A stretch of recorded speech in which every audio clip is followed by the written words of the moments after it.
Welcome into To Your Health, and most of you know Carl Schmidt by now with the Herb Shop. If you don't, you should, and if you haven't met him, you should go meet him. Well, I thank just you. love the advice that you give in it, Appreciate and we that. have so much that's artificial and genetically modified, and I think trying to get into something that is what God produced and what is natural is very important.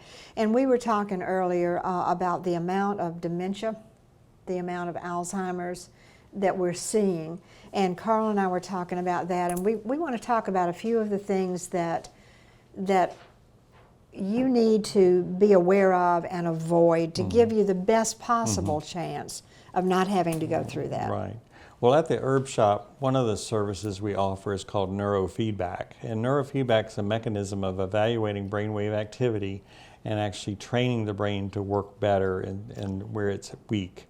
And it takes a number of sessions. So we're very involved with that, but we also review a person's nutritional needs, and we can go further into certain genetics that can see propensities to issues, so we know how early to support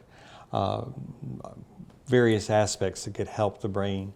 The brain tissue itself is mostly oily, fatty, soft material. Nerves travel impulses, and the phosphatidylcholine, which is a main active part of an egg yolk, for example, is what our nerves need in our brain, and is high in vitamin D. But many fad diets or misinformed diets about certain foods and cholesterol are actually counterproductive. See, cholesterol is like a fat, and it makes certain signals, particularly sterols, and vitamin D is a sterol, for example. And having too low of cholesterol levels, particularly induced through medications, can actually reduce how the brain can function, particularly people who are on cholesterol drugs for very long periods of time. Plus, there's certain diuretics, so the brain is almost 75% hydrated as well, so it's got both oils and fats and water that kind of hold it up. And if we're dehydrated, then that can also affect mental acuity and accuracy. And so we want to supplement with fish oils and phosphatidylcholine, and then a list of B vitamins are very important. And B vitamins need to be in their active form. So when a B vitamin's in its active form, it's going to have a longer word behind it to identify it. So when it What does active form mean? So active form is a mechanism in which a nutrient is ready to work. Okay. Where our liver is somewhat theoretically like a refinery, and it takes a nutrient and refines it to a more specific task. Kind of like when you go to a gas station, you can get inexpensive gas, but if you've got a performance vehicle, you may want that high octane. Our liver makes and decides what it needs, but we may have genetic imperfections where we don't move into these advanced B vitamins. And so they're either would have a word phosphate or methyl behind it.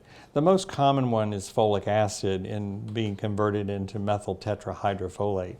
And those take certain enzymes, and a person may not have that enzyme capacity. And that's a pretty easy to achieve genetic test. Some doctors can order that and know that you're having trouble with the B vitamins, because B vitamins play a big role in how the nervous system functions. And so it's kind of like fuel for the brain to run on, is the B vitamins. Wow. Is that all B vitamins, or is it specifically it's really, 12 or B1 or I like complex? to have as many B vitamins and not just push any single. And that's kind of a fallacy I find with some investigation or patents or research, is they want to find the one thing that will make all the difference, and they usually have to have such a high level of potency to make something happen. I like kind of a sprinkling of a lot of things, and a good formula somewhat replicates what naturally occurs in bee pollen or propolis. These are aspects of a beehive and the nutrients out of those. But a person may still have some of those genetic weaknesses that can't convert. But the ratio of B vitamins are important. And then watching things early, looking for early symptoms that could be clues. Depression, anxiety could be part of the mechanism that's going wrong with someone that they could just look like they're depressed Right. or have different other situations, and they're maybe medicated for those when in reality it was more of the early onset of dementia. Are there any particular foods that we should avoid Well, or that are extra good for the brain and memory? Well, good foods are like a walnut is strangely almost looks like brain tissue. Nuts and seeds are really good, preferably organic and not roasted, because the heat Okay. can make oils go rancid. And so, you can start in theory with a good name, but the way it's been cooked or prepared can make it a wrong name of what to put in your diet. Right. Okay. And then other things, as I mentioned, the fat-soluble omegas, fish oils. You may eat more wild-caught fish to get those in your diet, and staying very well hydrated is a big part of the puzzle too. Is there a difference in the wild-caught and the farmed fish? Yes, wild-caught. The fish had to exercise. It had to swim to get away from predators. It had to work for its meal.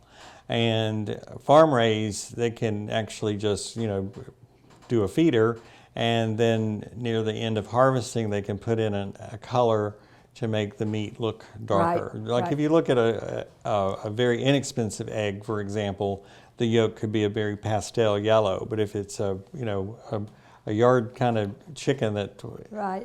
different species vary some, but the darker the yolk, the more nutrition in that. And so there's, same with meats.